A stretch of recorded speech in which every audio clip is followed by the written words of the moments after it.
Habang mainit na pinag-uusapan ang transition ng Olympic champion na si Bruce Jenner tungo sa pagiging Caitlyn Jenner, may mahalagang pangyayari naman sa buhay ng openly gay comedian na si Arnel Ignacio. Noong Miyerkules, June 3, Arnel got engaged. Nag-propose ang komedyante sa kasintahan niyang si Ken L. Salmer, isa ring singer na ngayon ay minamanage ni Arnel. Ngayon ko lang naramdaman yung parang hindi ko na ma-contain yung nararamdaman ko. So, kailangan ko i-propose. At saka kasi gusto niya talaga yung mga gano'n. May mga procedure siya, mga gano'n. Kailangan, liligawan, proposal. Sino hindi man mabibigla sa lahat ng nangyayari? Ito parang sobrang bilis. Sabi niya, may sinasabi sa akin mabilis, pero ako hindi eh. Naman ako eh. Kung ang emosyon ko gano'n eh. Tsaka isip ko gano'n.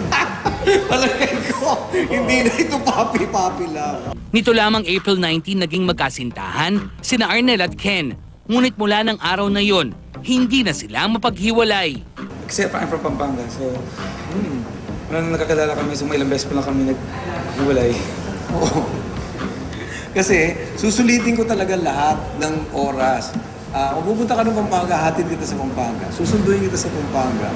So, kasi para bang gusto mo ako makilala, o eto ko, hindi ako napapagod sa ganyan. Sumusubukan kung hanggang saan ang energy ko, o hanggang saan to.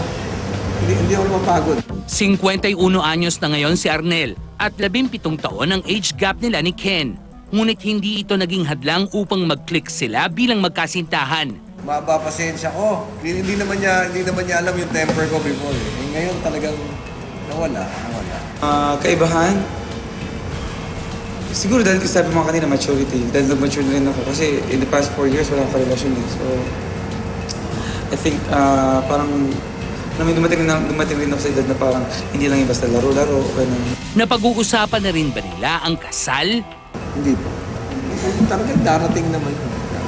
Kasi medyo nakakalito yun eh. Kasi may official yun eh. Ini-establish ko ngayon basta kami. And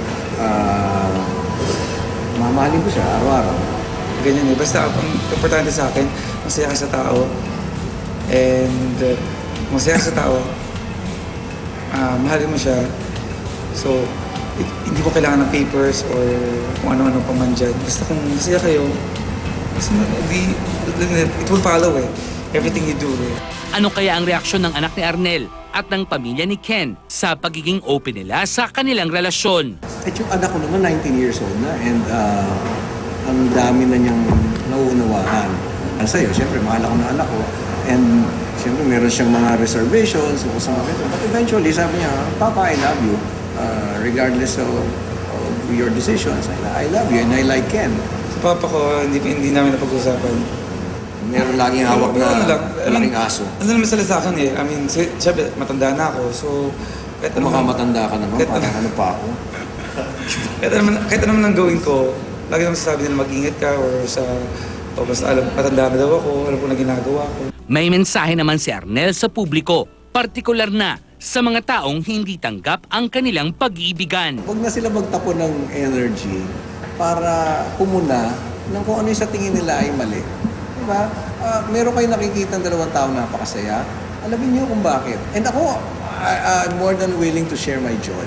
Sabi ko nga, I have so much joy in my heart that I can share it to all the bashers and have more to share para sa mga susunod pang batch ng bashers.